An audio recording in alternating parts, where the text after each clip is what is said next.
Компанијата Сахара Груп е една од компаниите кои што покажаа интерес за инвестирање во Македонија и ние како влада кон сите кои што покажуваат интерес се однесуваме на исти начин, давајќи можности согласно законите во Република Македонија.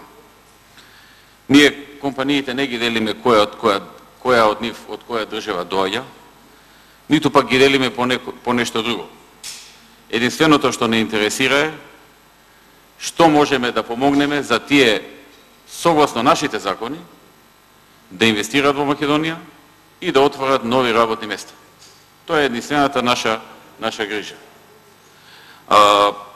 И токму заради тоа ги правиме и тие роудшоу, токму заради тоа вршиме презентации на секаде низ светот, каде што можеме да стигнеме. На таков начин и го запознавме собственикот на компанијата Сахара Груп.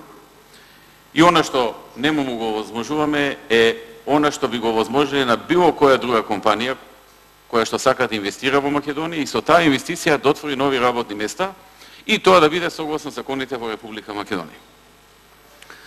Така што сите други ваши работи би ги нарекол само како инсинуации дека сме му дале земјиште за 0 денари, тоа не е точно, си имаше процедура во која што таа компанија учествуваше и согласно процедурата доби на конкурсот, склучи договор, поднесе банкарска гаранција за исполнување на ветените работи во бизнис планот. Па не знам, сме му приредувале фестивалот си го направи самата компанија Сахара Груп. Таа си го организираше и тоа беше нејзин проект, ние бевме поканети гости таму. Или не знам, сите други работи што ги кажате се очигледно во правец да се декредибилизира и компанијата и нејзината идеја да инвестира во Македонија и не знам зошто го правите тоа. Не знам зошто го правите, откаде таа желба да се фокусирате на една компанија, па дали таа била ваква, дали таа била онаква.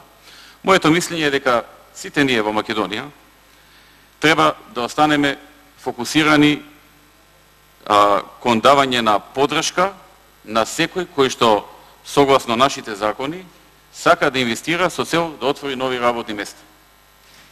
И ниту однапред да предвидуваме дали тоа ќе го направи или нема да го направи. Треба да почекаме да помине време, да видиме кој од тие работи што господинот собственик на компанијата ги кажа во јавноста, ќе бидат инвестирани, кои нема да бидат инвестирани. Наше е, како влада, како министри, како институции, да овозможиме се што е согласно законот, на јавни конкурси, на јавни надавања, како и секоја друга компанија, и таа компанија да добие шанс. А не однапред да осудуваме некои, да кажуваме ваков е, таков е, ќе инвестира, нема да инвестира. Не знам, наистина не знам од каде ви е тој еден посебен однос кон само една таква компанија, со што ви смета и кои се причините за да вака се однесувате и да зборувате цело време за таа компанија. Дали таа ќе инвестира или нема да инвестира, времето ќе покаже.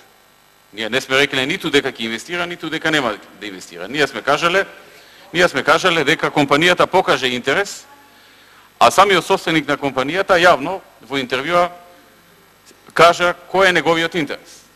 Понатаму улога на владата е, каде што има за тоа можност, да овозможи, согласно законските прописи во Македонија, преку јавни транспарентни процедури, како и секоја друга компанија, и таа компанија да се јави на тие конкурси, тендери и да инвестира доколку така конечно одлучи. Така што, тоа е мојот одговор. Ние и понатаму на секоја компанија ќе бидеме од помош во рамките на законот, која што компанија ќе посака да инвестира, да ги почитува нашите закони, да инвестира во нешто, да изгради нешто, да создаде нешто и со тоа да вработи невработени луѓе. Тоа е крајната цел на нашите економски политики. Не е важно од каде е компанијата, дали од Македонија, дали од Индија, дали од Америка, дали од Франција, дали од Германија, дали од Русија, дали од Австрија. За нас е важно да работи по закон во Македонија и да инвестира, односно да отвори нови работни места. И тоа да биде согласно македонските закони, да добие подеднакви шанси како и сите други компании. Се друго, господине Спасовски, е обид за политичка манипулација, обид за представување некакви важни слики на нешто дека се случува, нешто што е ненормално или нешто слично. Ете, тоа би бил мојот одговор до вас. Ви благодарам.